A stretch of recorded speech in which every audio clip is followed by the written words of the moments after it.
Alright, welcome back everybody. My name's Mr. Swaner, and today we're going to talk about graphing linear equations using slope-intercept form. This is a very special form that makes graphing lines very easy. Before we begin, make sure you pick up your companion notes so that you can follow along with this presentation. Well, let's start off with talking about slope and intercept. And we know that the slope of the line is kind of the shape that it takes, but we haven't really talked about the intercept. And the intercept we're talking about is the y-intercept. And that happens when our graph crosses the y-axis, our up and down axis. And this happens when the value of x is equal to 0. So let's show algebraically how we can find our y-intercept, and that occurs when x equals 0. So if I plug in 0 for x in our equation y equals 1/2 x plus 2, I have 1/2 times 0. Anything times 0 is 0. And what's left? Now I have 0 plus 2, so y is just simply equal to 2. And that is where our graph is going to cross the y-axis. So that is our y-intercept. And so plus 2 is our y-intercept. That's where our graph crosses. So I'm going to go ahead and make a point at the y-intercept of 2. So when x equals 0, y equals 2, you see the point graph there at 0, 2. And then my next step is to take a look at the slope. Remember, slope is rise over run. My slope is 1 over 2, so that means from that point I'm going to rise 1 and run 2. This is going to be a positive slope. So from that point at 0, 2 that I just made, my y-intercept, I'm going to rise 1 and then I'm going to run 2 to get to my next point. And I'm going to do that a couple of times here on the right side. See that I rise 1 and run 2 to get to each next point. And I can do kind of the opposite to go in reverse. So instead of rising 1 and running 2, I'm going to go down 1 and back 2. And I want you to see that that pattern just kind of continues. So we need to get several points on our line just to make sure that our line has a very good shape. And then once we have followed our slope on each side, we can go ahead and draw in our line. So this line is the graph of 1/2 x plus 2. Let's take a look at another one here. Now I have y equals 2/5 x plus 1. So we should be looking at our slope, and that's rise 2, run 5. And then our y-intercept is at plus 1. So our graph is going to cross our y-axis at 1. So I'm going to make my first point at y equals 1 on my y-intercept, and then from that point I'm going to use my slope to draw the rest of my graph. So from the point that I plotted, because my slope says rise 2, run 5, I'm going to go up 2, and then I'm going to go to the right 5 and make my next point. And I can do that in reverse. I'm just going to go from my y-axis, my y-intercept. Instead of going up 2 to go backwards, I'm going to go down 2 and left 5, and just kind of continue the pattern in the opposite direction. And then I can draw my line through, and that is a perfect y equals 2/5 x plus 1. Okay, let's look at y equals 3x. Now we've been looking for my y-intercept, and that's our first point that we plot. But you'll see here I have y equals 3x and then nothing.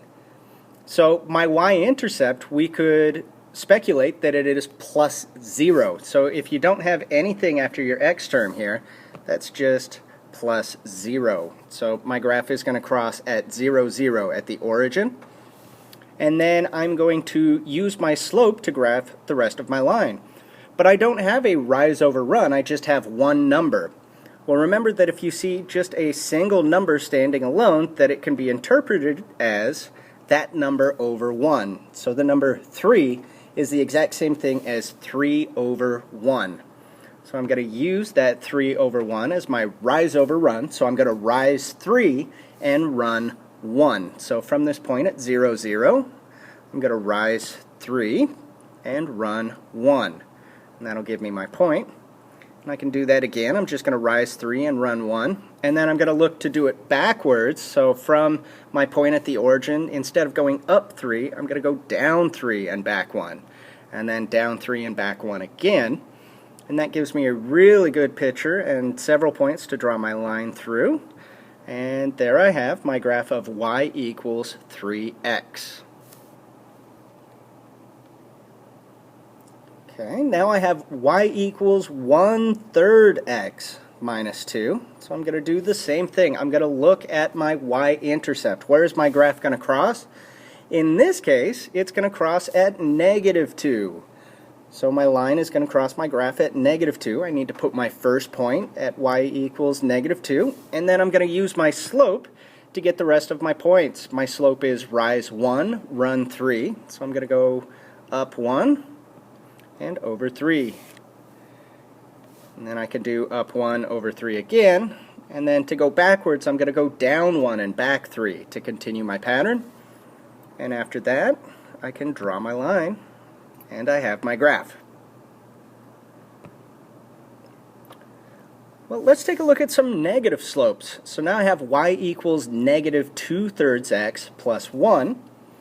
I'm going to be looking at my y-intercept, which is 1, so my graph is going to cross at +1. I can put my point in. And then I need to be really careful to notice this negative in my slope. So I have a negative rise, which means I'm going to be going down 2 instead of up 2 for my line. So here's my slope. I just have to make sure that I remember this is a -2/3, and when I'm done, my graph should look like a negative graph. So from my point at the y-intercept, I'm going to go down 2 because it's negative, and then right 3. And then I can do one more.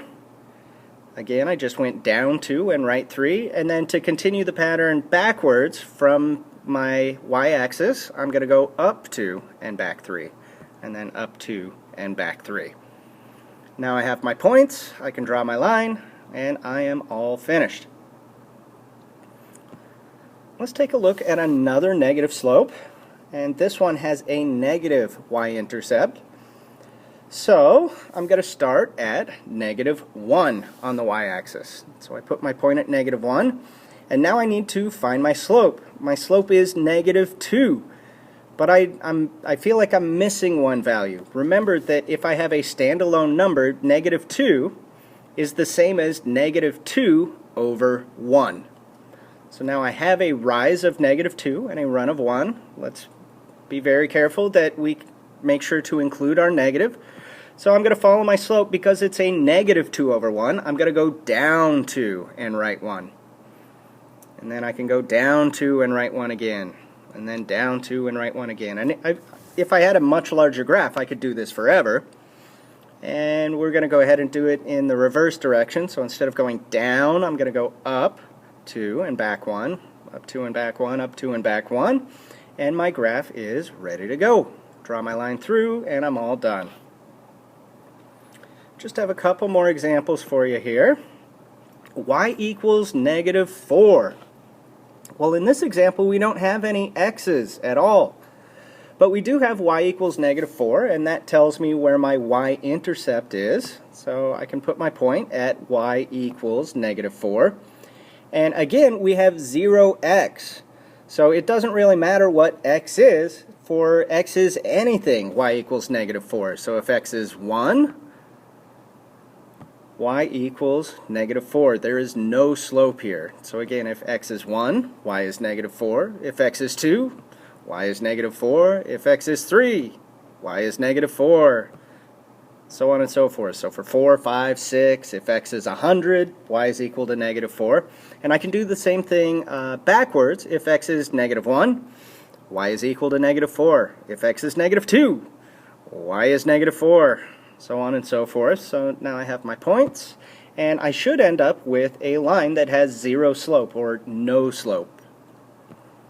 So let's look at another one just like that. I have y equals 3, so I do have my y-intercept, but I have no x's to go along with it.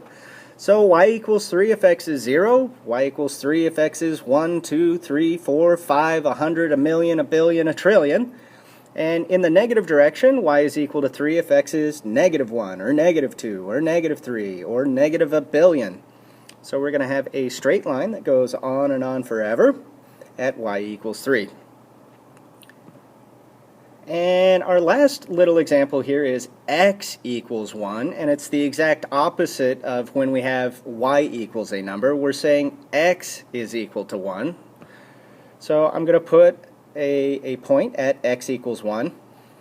And in this case, x equals 1 for everything. X is always equal to 1. So I can draw a straight line up and a straight line down. X is always equal to 1, so it will go straight up and down forever and ever and ever. So here's just your last example doing the same exact thing. X is equal to -4 in this instance. So I'm going to plot a point at x equals -4. And x is always going to be -4 no matter what y is. So I can draw a line straight up and a line straight down, connect my points, and there's my graph of x equals -4. Again, this example and the last example are undefined. So in closing, in your own words, how do you graph in slope-intercept form?